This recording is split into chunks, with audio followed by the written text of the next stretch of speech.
Alhamdulillah, puji dan syukur kita panjatkan kepada Allah Subhanahu wa taala. Allah bahagiakan kita di Sabtu subuh ini melaksanakan sholat di awal waktu berjamaah.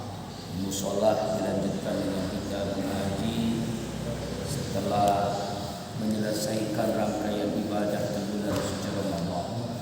Semoga ibadah kita selama Ramadan dan ibadah kita diistiqomahkan sampai akhir hidup kita. Amin ya Allah ya Rabbal alamin. Diterima oleh Allah Subhanahu wa taala. Salawat dan salam tercurahkan pada junjungan alam baginda kita Rasulullah Muhammad sallallahu alaihi wasallam, keluarga, sahabat, dan insyaallah kita yang selalu berusaha menghidupkan sunnahnya dan berharap mendapatkan syafaatnya di yaumul qiyamah. Pada hari ini kita akan membahas tentang sikap hidup kita pasca Ramadan. Seperti apa? Insyaallah kita akan bahas, tapi kita awali dengan suratul Fatihah. Semoga Allah membukakan mata hati kita, Allah ampuni seluruh dosa kesalahan kita, dosa ibu ayah kita, kakak nenek kita, seluruh dosa jamaah musalla al-barakah. Al-Fatihah. A'udzu billahi minasyaitonir rajim. Bismillahirrahmanirrahim. Alhamdulillahirabbil alamin arrahmanir rahim maliki yaumiddin. Iyyaka na'budu wa iyyaka nasta'in ihdinas siratal mustaqim. Shiratal ladzina an'amta 'alaihim ghairil maghdubi 'alaihim waladdallin. Ya Bapak, Ibu rahimakumullah. Apa indikasinya keberhasilan Ramadan? Ramadan itu adalah bulan latihan.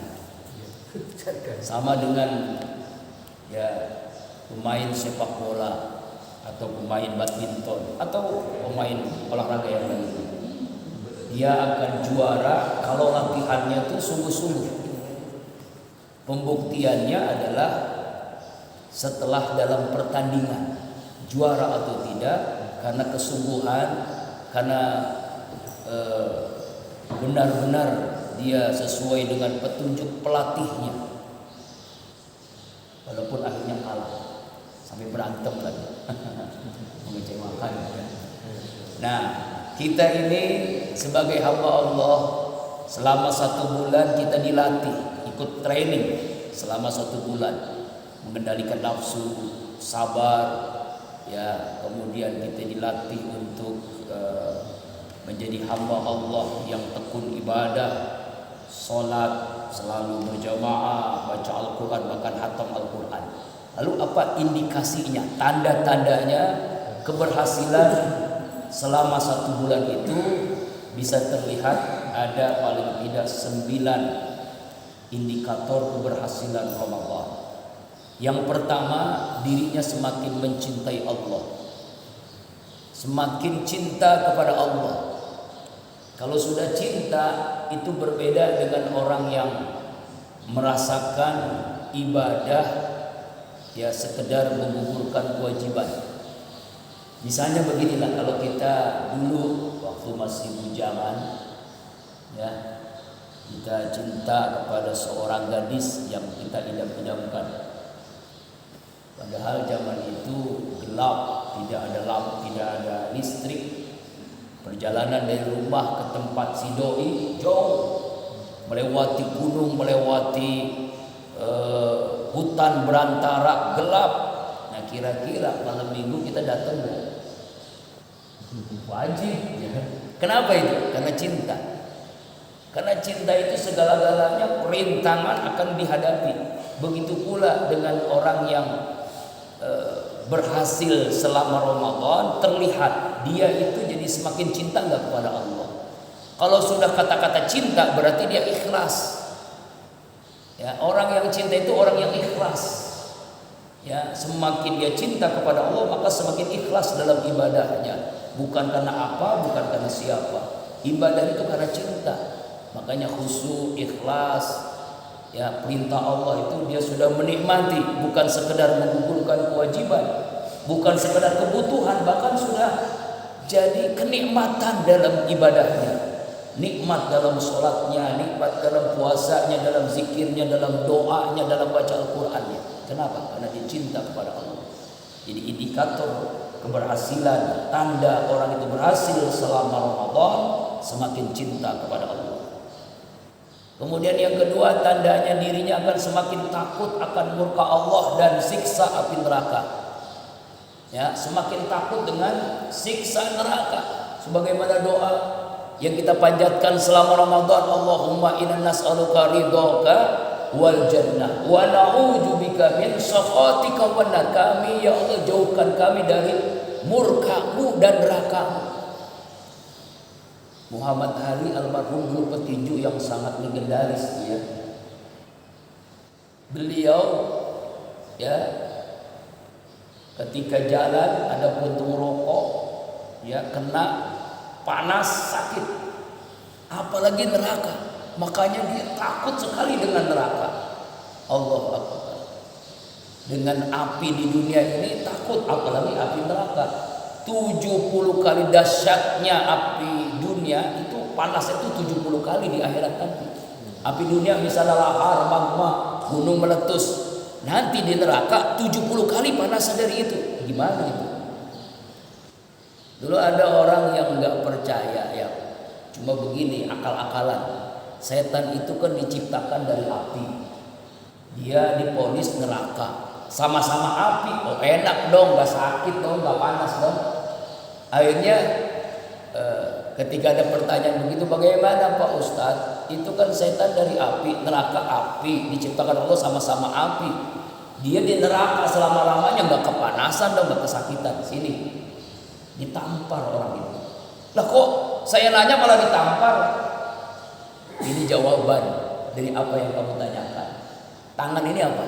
Kulit, pipi kulit, sama-sama kulit. Itu kena sakit nggak? Sakit. Itu baru ditampar, belum dipukul.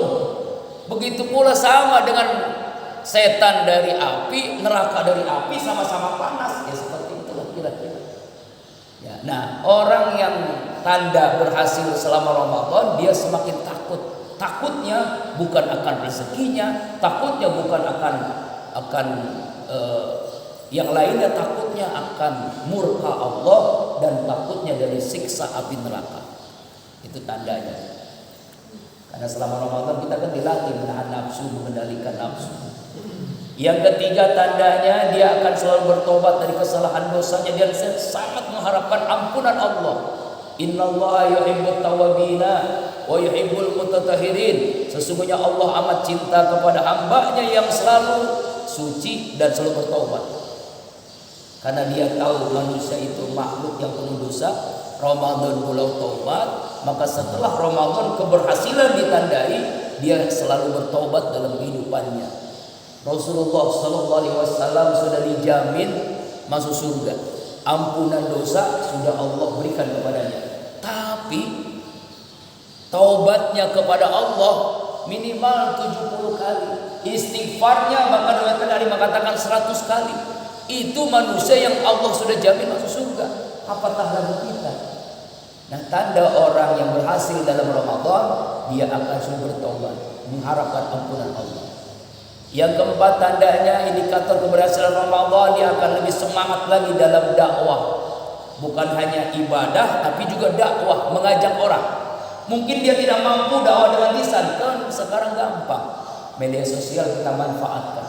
Kita share dakwah lewat WhatsApp, lewat Instagram, lewat YouTube. Kita share saja gitu.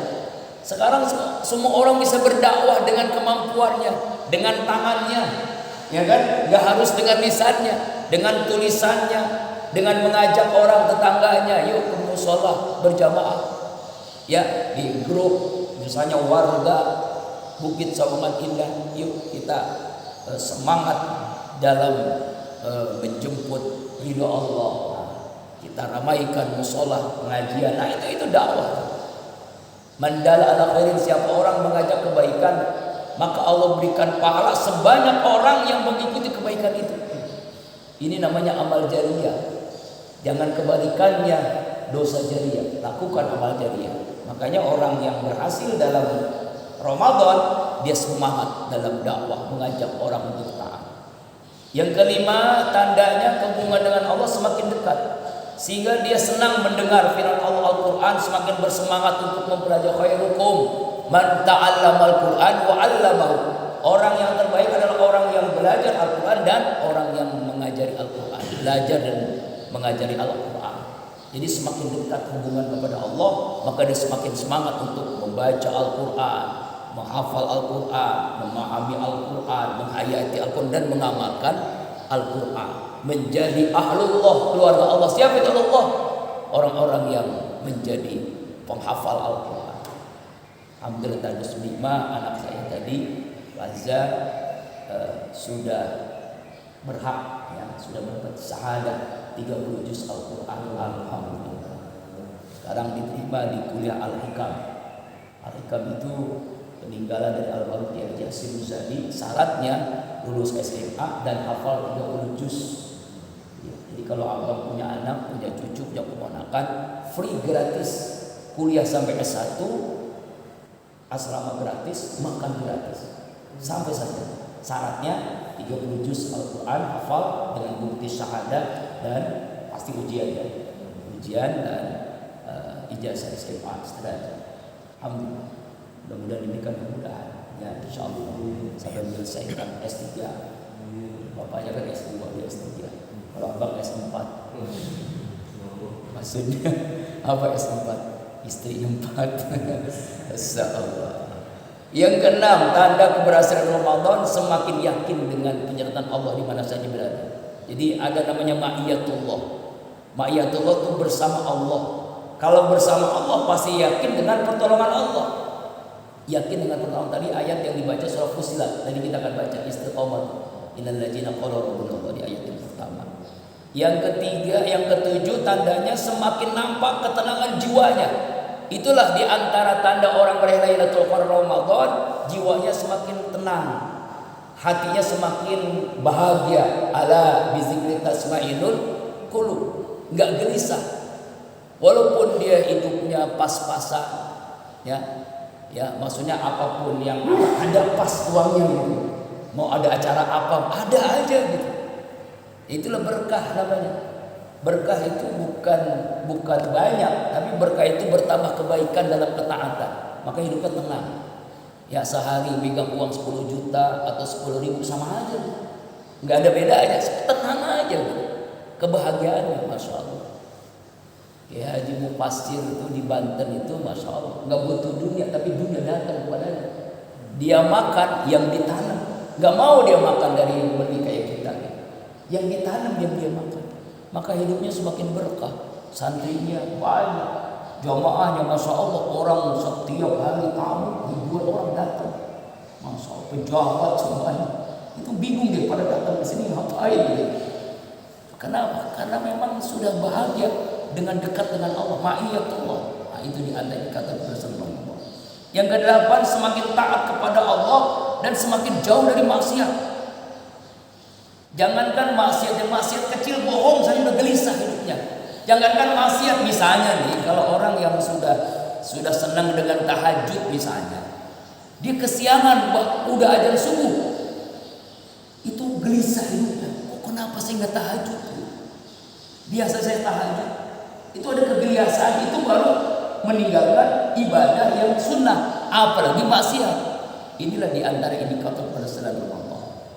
Lalu yang ke-9, semakin tawakal kepada Allah, semakin pasrah kepada Allah, karena keyakinan yang kuat kepada Allah yang menentukan segala. Wa may yatawakkal 'ala Allah fa hasbuh. Siapa orang yang bertawakal kepada Allah akan cukupkan kebutuhannya, dunianya, ya, keluarganya, Allah akan cukupkan. Nah ini. Lalu sekarang apa tanda ibadah kita diterima oleh Allah? Nah ini. Sekarang tadi kan indikator keberhasilan Ramadan. Sekarang apa tandanya? Nanti insya Allah saya akan kirim ke WA ya, Bang Ahmad ya, apa namanya, apa yang dibahas pada hari ini. Ya, nanti kan bisa dikirim, share ya. Tanda ibadah Ramadan kita diterima, pertama, tidak kembali maksiat. Ya, tidak mungkin dia kembali maksiat. Dulu masa jahiliyah, Ramadan membentuk dia menjadi pribadi yang bertakwa, sebagaimana kita jelaskan pada pertemuan tafsir ayat puasa. Tidak kembali maksiat, dia taubatan nasuha. Yang kedua, tidak riya, tidak sumpah, tidak ujub, ikhlas. Wa ma umiru illa liya'budullaha mukhlishina lahuddin. Puasa menanamkan keikhlasan, makanya dia menjadi pribadi yang ikhlas. Itu tanda ibadah Ramadan diterima oleh Allah. Yang ketiga, dia cinta kepada orang-orang baik, orang-orang soleh. Cinta gitu. Senangnya dia bersahabat dengan orang-orang yang baik, orang yang soleh. Dekat dengan orang-orang yang baik, dengan orang soleh. Bersahabat. Jadi menanamkan semangat ibadah itu diantaranya bersahabat dengan orang yang baik. Contoh sederhana lah. Kalau kita bersahabat, berteman dengan tukang ikan asin misalnya, itu kita pasti bawa ikan asin. Berteman dengan tukang minyak wangi, kita bawa wangi. Berteman dengan ahli tahajud, minimal kita diingatkan bangun tahajud, semangat tahajud. Berteman dengan orang yang ahli masjid, inginlah selalu ke masjid. Berteman dengan orang yang sering ke diskotik, ya udah. Berteman dengan orang yang suka mancing, ya hidupnya suka mancing terus. Ya, kan orang yang mancing itu tidak akan mengalami kemajuan, Pak. Tidak akan maju-maju. Coba dia maju. Kecebur. Tuh. Yang keempat, tanda ibadah Ramadan diterima, dia banyak istighfarnya. Semakin banyak istighfarnya. Wal mustaghfiril ashar wa bil asharihum yastaghfirun. Di waktu sahur dia istighfar, banyak istighfar di waktu sahur. Banyak istighfar ya. Man lazima istighfaran, siapa orang yang melazimkan istighfar. Kalau dia punya masalah, Allah berikan jalan keluar. Kalau dia punya kesulitan, Allah mudahkan. Bahkan di ujung hadis itu apa? Wa yarzuqhu min haitsu la yahtasib. Allah karuniakan rezeki dari arah yang tidak disangka-sangka. Banyak istighfar.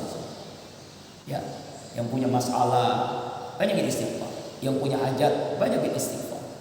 Allah. Yang kemudian tanda yang keempat, tanda ibadah Ramadan diterima, semakin mencintai ketaatan, cinta dengan ibadah, cinta dengan zikir, cinta dengan baca Al-Quran, cinta dengan selalu bersedekah, dan membenci semua kemaksiatan, benci dengan maksiat. Najis itu kalau maksiat, itu nggak mau gitu. Jangankan mau maksiat, terbesit hatinya maksiat pun nggak ada. Nah, itulah hidayah Allah. Itu tanda ibadah Ramadan yang diterima. Ya, apalagi maksiat besar, syirik, ya kan, menyekutukan Allah, durhaka sama orang tua, zalim kepada orang, menipu, riba, mabok, narkoba, maksiat kecil saja dia benci banget, apalagi dia melakukannya. Itu tanda ibadah Ramadan diterima. Tanda yang keenam, takut jika amalan gak diterima, khauf. Nah ini nih bahasa tasawuf, khauf, khawatir ibadahnya gak diterima. Jadi kalau kita ada perasaan khawatir, ibadah kita diterima. Khawatir nih sholat kita diterima enggak? Puasa kita diterima enggak? Infak, sedekah, zakat kita diterima enggak? Nah, ada perasaan khawatir, takut amal diterima, itu justru tanda ibadah diterima. Masya Allah. Kemudian istiqomah, nanti kita bahas istiqomah khususnya. Ya terus menerus.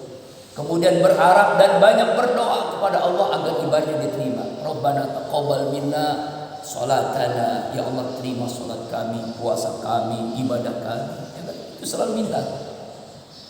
Kemudian diberikan kemudahan melakukan ibadah. Mudah gitu, bangun malam mudah karena memang dibiasakan Ramadan kan bangun malam, sahur. Ya kan, dimudahkan baca Quran karena Ramadan kita selalu baca Al-Quran bahkan sampai khatam 2-3 kali. Ya. Nah, dimudahkan kita berinfak karena Ramadan kita membiasakan infak. Dimudahkan kita banyak berzikir karena memang kebiasaan kita selalu berzikir. Diberikan kemudahan dalam ibadah, itu tanda ibadah kita diterima oleh Allah Subhanahu wa taala. Karena itulah kun rabbaniyan wala takun sa'baniyan wala ramadhaniyan. Ini ulama salaf berpesan. Jadilah kalian hamba-hamba Allah yang rabbani, bukan menjadi hamba-hamba bulan Sya'ban atau bulan Ramadan. Artinya adalah jika ingin taat menghamba kepada Allah, jangan hanya di bulan Ramadan doang. Sebab ada orang yang beribadah semangat, infak semangat, baca Quran semangat, ke masjidnya luar biasa, ke musolanya rajin, hanya di bulan Ramadan doang. Selesai Ramadan, lupa lagi. Wow, lagi sholat Idul Fitri penuh masjid. Sholat zuhur cuma 2 orang. Iya kan benar ya? Cuma 3 orang, ini kemana jawabannya? Zuhur kan wajib, subuh wajib. Kok malah nggak ada orang? Ini berarti jadi hamba Ramadan, bukan hamba Allah. Hamba Allah di bulan Ramadan, hamba Allah di bulan Syawal, hamba Allah di bulan Dzulqa'dah, terus sampai akhirnya wala tamutunna illa wa antum muslimun. Itulah jadi hamba Allah, bukan hamba Ramadan. Karena diingatkan oleh para ulama Allah. Nah, ini ayat yang jadi dibaca oleh Pak Azhari. A'udzubillahi minasyaitonir rajim tentang istiqomah. Innal ladzina qalu rabbuna Allah summa istaqamu tatanazzalu alaihimul malaika alla takhafu wa la tahzanu wa abshiru bil jannati allati kuntum tu'adun nahnu awliya'ukum fil hayati dunya wa fil akhirah wa lakum fiha ma tastai anfusukum wa lakum fiha ma tad'un nuzulan min ghafurur rahim. Sesungguhnya orang-orang yang berkata Tuhan kami adalah Allah, kemudian mereka istiqomah. Istiqomah itu artinya secara bahasa tegak lurus. Istiqomah, ya, konsisten dalam akidah, continue dalam ibadah, komitmen dalam akhlakul karimah. Jangan saya punya teman nerjemahin istiqomah berbeda. Apa istiqomah? Itu Ustaz, istri 3 dikontrakin rumah. Itu mah keterlaluan. Itu nekat, itu punya bini banyak tapi dikontrakin. Bukan apa ya? Konsisten dalam akidah, continue dalam ibadah, komitmen dalam akhlakul karimah, itu istiqomah. Kalau kita sudah istiqomah, malaikat turun kepada orang istiqomah lalu berkata, apa kata malaikat? Allah takhafu, jangan kamu takut. Jangan takut rezekimu, jangan takut kehidupanmu, jangan takut duniamu, jangan takut sakaratul mautmu, jangan takut di alam barzahmu, jangan takut bagaimana nanti melewati jembatan Shiratal Mustaqim, jangan takut ya menerima timbangan yang nanti di akhirat di mizan, jangan takut ketika dihisab, jangan takut. Ya, jangan takut dengan akhirat. Itu kata malaikat, karena kita istiqomah jadi enggak takut. Bukan hanya itu, wala tahzanu, jangan bersedih. Jangan bersedih yang sudah terjadi. Semua kita punya masa lalu jahiliyah. Jangan bersedih. Allah itu Maha Pengampun. Taubat, taubat. Lalu apa lagi? Wa absiru bil jannati allati kuntum tu'adun. Ya, gembiralah kalian, kata malaikat ini, dengan balasan surga yang telah Allah janjikan kepada kalian. Allah janjikan surga, makanya enggak takut, enggak bersedih, karena Allah memberikan surga untuk orang yang istiqomah. Bukan hanya itu, nahnu awliyaukum fil hayatid dunya wa fil akhirah. Kami adalah pelindung-pelindungmu dalam kehidupan dunia dan pelindungmu dalam kehidupan akhirat. Pelindung di kehidupan dunia dan pelindung dalam kehidupan akhirat. Kemudian bukan hanya itu, walakum fiha ma tashtari anfusukum. Ya, kamu akan memperoleh yang kamu minta. Artinya kalau kita berdoa pasti Allah beri, pasti Allah kabulkan. Kita minta apa pasti Allah kasih. Ini cerita pribadi, tapi nggak apa-apa ya. Tahadus bin nikmah. Saya kan 3 kali gagal haji. Ya kan? Pertama tahun 2003-an kalau nggak salah. Ketika itu bersama almarhum Kiai Haji Muhammad Ali bin Hamam. Selesai ngaji malam Rabu di Mampang Al-Amru Bitaqwa, beliau ngomong, "Saifullah, alhamdulillah, antum mimpi apa? Emang ada apa? Nah, ke rumah nanti." Selesai ngaji ke rumah. Insya Allah tahun ini antum menunaikan ibadah haji. Oh, gembira banget. Ini travelnya, ini pimpinan yang akan memberangkatkan ibadah haji. Ya. Kemudian senang bilang sama keluarga, insya Allah tahun ini berangkat mereka ibadah haji. Seminggu kemudian ada kabar dari Menteri Agama waktu itu, ya, ada travel KBIH yang dicoret karena ya bermasalah. Salah satu travelnya adalah travel yang memberangkatkan saya haji. Jadi nggak jadi haji. Ya Allah, udahlah belum waktu. Kemudian almarhum pindah ke Sentul, ya kan? Masjid Az-Zikra di Sentul Bogor. Nah, ada salah seorang kepala daerah, saya nggak sebutin, ya, yang memberikan hadiah kepada Ustaz Arifin dan keluarga untuk menunaikan ibadah haji. Lalu dia bilang, boleh nggak hadiah itu saya berikan kepada sahabat-sahabat? Boleh, silakan. Ini hak Ustaz tadi, hak Ustaz gitu. Hak Pak Kiai. Oke. Ada 5 orang yang ingin saya akan berikan hadiah menunaikan ibadah haji. 1 imam Masjid Az-Zikra, 2 yang mendampingi beliau, 3 pokoknya ada 3 orang. 5 bingung nih siapa lagi 1 orang. Waktu itu saya agak terlambat, jadi sholatnya tidak di Masjid Az-Zikra tapi di pas keluar ada tol tuh, pintu tol Sentul ada masjid yang itu. Ya kan memang agak kesiangan, itu kamar mandi lah, kamar mandi. Siapa nah kesiangan, tetapi dapat ikut pengajian. Pas ikut dapat pengajian, oh itu tuh orang-orang Parung itu. Insya Allah, ada apa nih? Antum menunaikan ibadah haji. Oh alhamdulillah, tahun lupa saya itu ya, tahun lupa 2000 berapa? 2011 kalau tidak salah. Alhamdulillah kan bersyukur, alhamdulillah. Seminggu atau berapa hari sebelum berangkat, kepala daerah yang memberangkatkan ibadah haji ditangkap sama KPK. Lalu kata Ustaz Arifin, nggak jadi berangkat. Maaf sahabat-sahabatku, nggak jadi berangkat. Bagusnya ditangkapnya sebelum kita di sana. Bayangkan kalau di sana, hajinya haji apa nanti? Ya Allah, nggak jadi. Yang ketiga, udah kalau gitu mungkin belum rezeki ya. Kita ya kata istrinya, kita nabung ke Bank Syariah Ahmadi sedikit demi sedikit. Terkumpul pas sesuai dengan porsi dan waktu itu 25 juta per orang. Ya, berdua kita daftar. Alhamdulillah. Berangkat tahun 2020 harusnya. Ada corona Covid, nggak jadi. Berikutnya nggak jadi lagi. Nah, ketiga ini alhamdulillah, insya Allah dari 200.000 jamaah lalu hanya 50% berangkat, 100.000 jamaah kan. Insya Allah salah satunya adalah kami bersama istri. Alhamdulillah. Ini tahdus bin nikmah. Mungkin itu caranya Allah ya. Allah uji dulu gagal lagi. Mungkin kalau bahasa kegagalan cinta. Kalau kata Bang Haji Roma Irama itu adalah. Tapi ada hikmahnya apa? Hikmahnya banyak. Di antaranya hikmahnya adalah jamaah lebih dikit.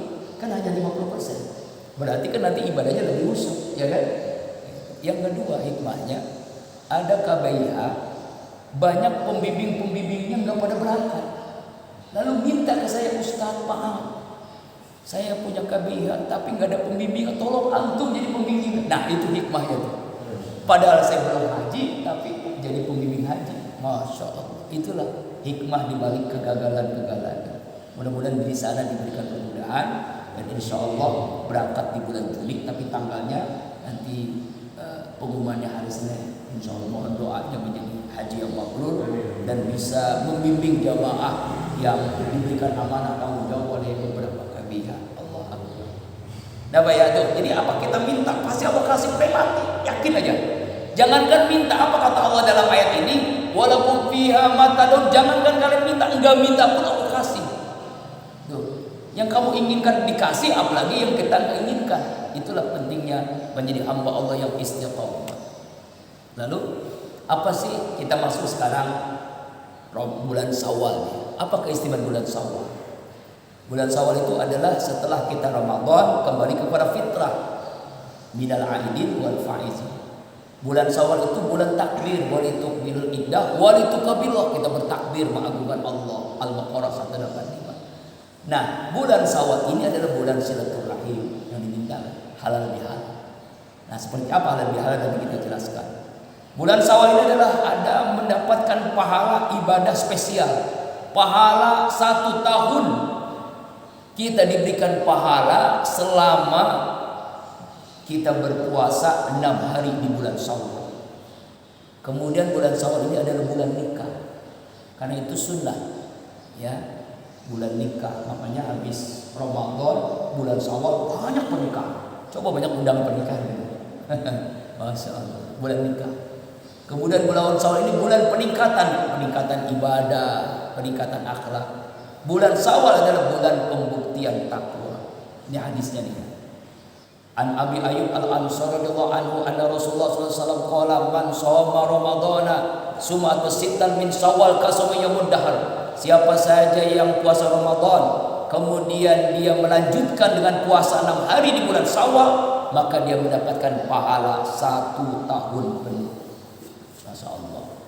Masih ada kesempatan bagi bapak ibu yang belum puasa kemarin, karena kemarin masih banyak kue, kemarin masih jalan-jalan, kemarin masih mudik berat puasa. Nah ini masih ada kesempatan nih, masih bulan Syawal kan, puasa 6 hari. Boleh berurutan, boleh gabung dengan Senin Kemis. Yang penting 6 hari di bulan Syawal, karena pahalanya 365 hari kita berpuasa. Masya Allah. Ya, mungkin kalau berurutan berat kan. Nggak berurutan pun nggak apa-apa. Apa manfaatnya? Pertama, pahalanya setahun penuh. Yang kedua, ya sama dengan sholat rawatib, puasa Syawal ini adalah puasa yang menambah kekurangan, menyempurnakan puasa Ramadan. Ramadan mungkin banyak kekurangan, kehilapan, dan disempurnakan dengan 6 hari di bulan Syawal. Membiasakan puasa setelah puasa Ramadan, tanda diterima amalan puasa Ramadan. Jadi kalau kita ingin lihatnya Ramadan kita diterima nggak puasa kita, coba lihat puasa Syawal nggak? Ini kata Ibnu Razak rahimahullah.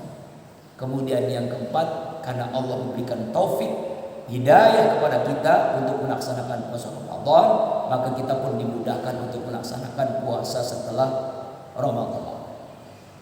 Nah, bulan Syawal itu bulan halal bihalal.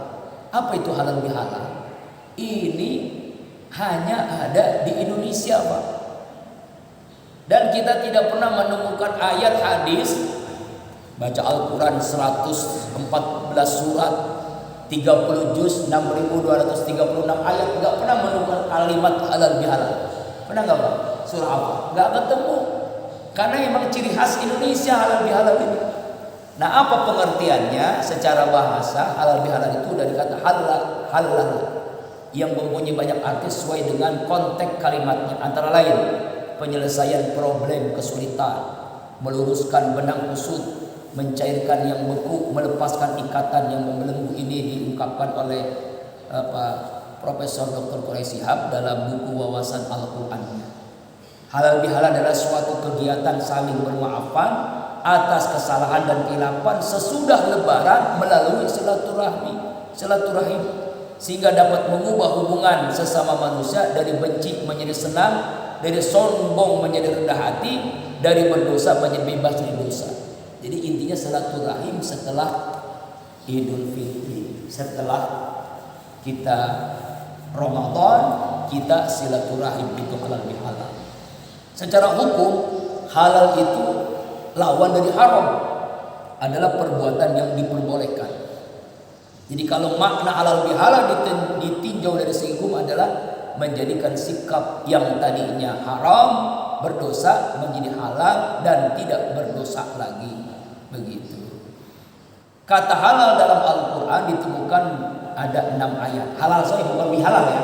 Kalau halal saja itu ada dalam 6 ayat.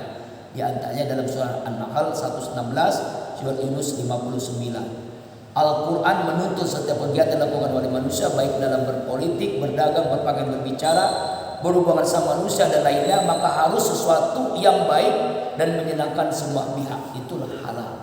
Itu kata halal. Apa sejarah halal bihalal?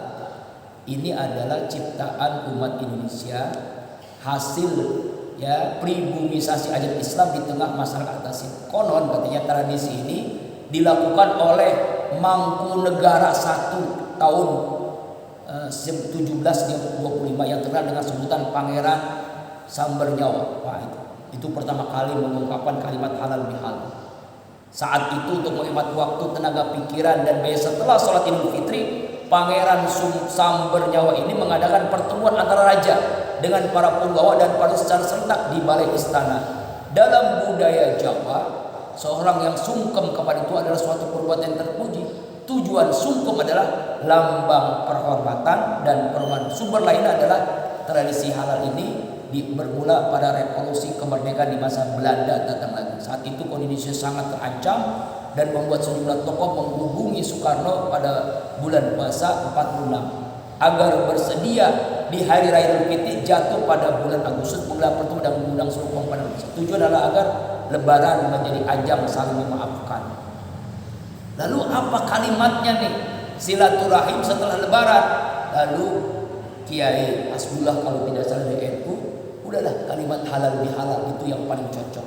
Nah itulah sejarahnya, asal usul halal bihalal.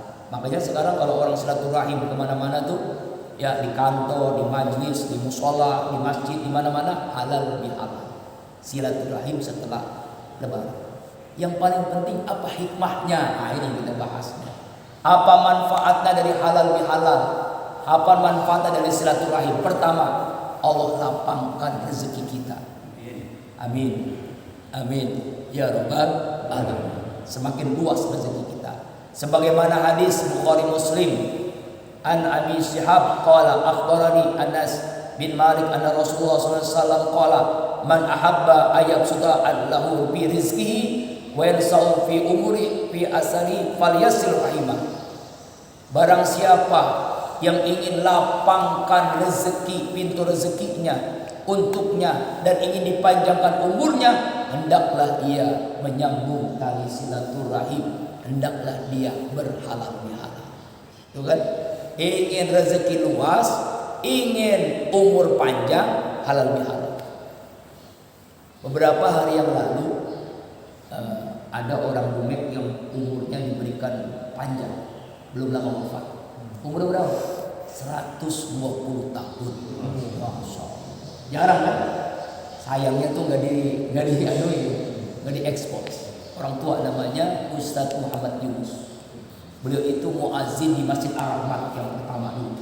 Dari waktu Kiai Haji Husin, Kiai Haji Idam ini, beliau adalah muazzin. Bilalnya, suaranya khas. Beliau itu kegemarannya silaturahim. Kemana-mana datang silaturahim ngaji. Nah, di antaranya itu hikmahnya, umurnya sampai 120 tahun. Kita belum tentu. Umur Nabi hanya 63, dia 120 tahun berarti. Masya Allah, bonus itu banyak banget. Mengalami masa Jepang, masa Belanda, kemerdekaan, orde baru, orde lama, orde reformasi, orde corona juga ngalamin semua dia.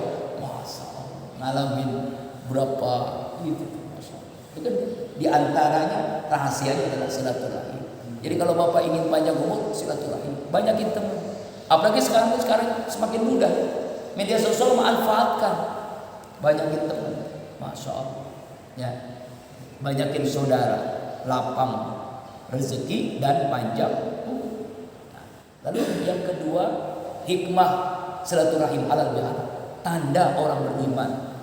Sebagaimana hadis Bukhari Muslim, an Abi Hurairah radhiyallahu anhu, anna Nabi sallallahu alaihi wasallam, man kana yu'minu bil yawmil akhir falyukrim dhaifa, wa man kana yu'minu bil yawmil akhir falyasil rahimah, wa man kana yu'minu bil yawmil akhir falakal khairan aw liyasmut.